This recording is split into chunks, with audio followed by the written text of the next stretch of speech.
guys, welcome back to another exciting episode on the show, Control or Be Controlled, a podcast designed to help you start thinking differently and take control of your life. And I remain your host, Darlington. Today's guest is Ross Yex, a historian, political analyst, former U.S. Secret Service special agent, and host of Up the Middle, Politics for the Rest of Us. After spending 21 years protecting our nation's leaders and witnessing history firsthand, Yex brings a unique perspective to today's political landscape. His mission is not to push a party line, but to encourage people to think critically, challenge assumptions, and focus on facts over feelings. With a background in intelligence, political science, and a lifetime of learning impartiality through roles like professional baseball, umpiring, and hockey officiating, Yex understands the importance of separating personal opinions from objective analysis. Through his shows, he teaches audiences not only to fact-check, but why fact-checking matters in a world where politics has become increasingly divided.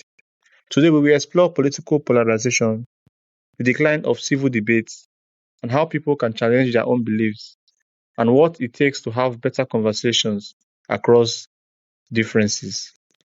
Yex, welcome to the show. Thank you. Thanks for having me. All right, so I don't know if you prefer me to call you Ross or to call you Yex. Either's fine. I go by both.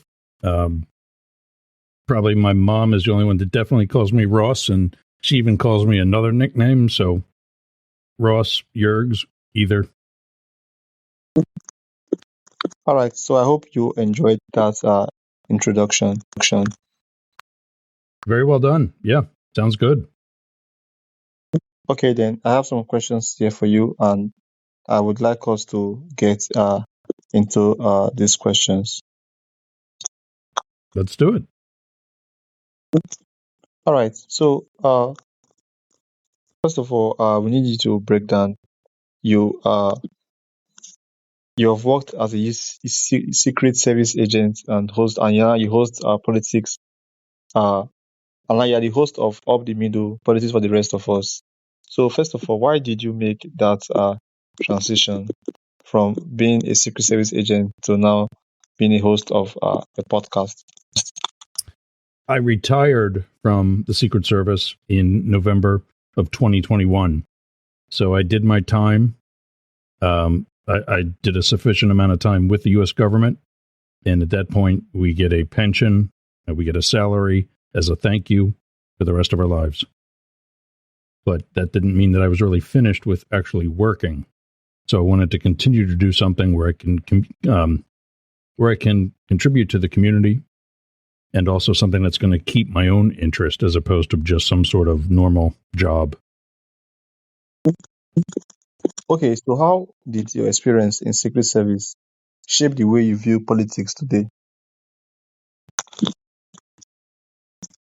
Well, talking heads can only talk about.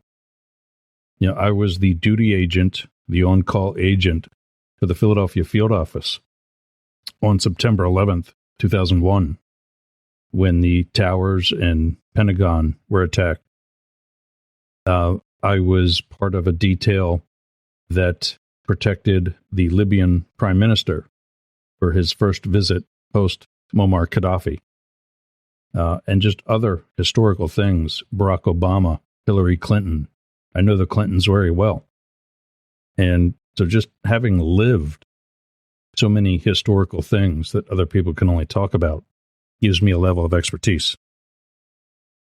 Okay, thank you, Yex.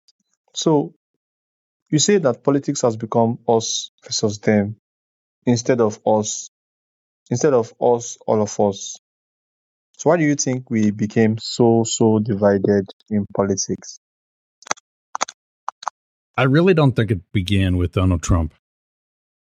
I think back during the Clinton administration, Republicans were so against what he was trying to do that instead of negotiating and compromising, people like Newt Gingrich and others turned it into an us versus them, and not an us, all of us.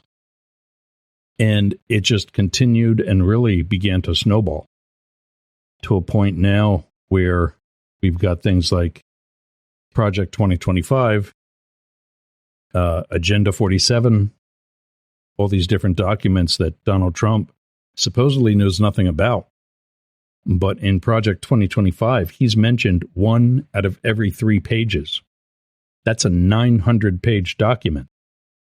I promise you, if somebody mentions me 300 times, I'm going to know about it. And so this has just become such a deceptive form of government, and it's really no longer serving the people. And so many of the American people that are following politics have gone the same way as the government. They're very partisan. I believe, and so many of my colleagues believe, that there is what we call the exhausted majority. The majority of the American people are really still willing to compromise, really still don't fall down party lines. There are Republicans who are pro-choice. There are Democrats who carry guns.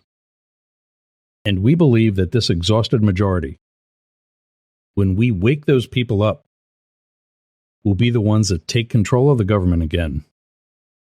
And really, that's who we're trying to reach. And that's why we say politics for the rest of us. Not those that are on the far right, not those that are on the far left, everybody else. All right. Thank you, EX.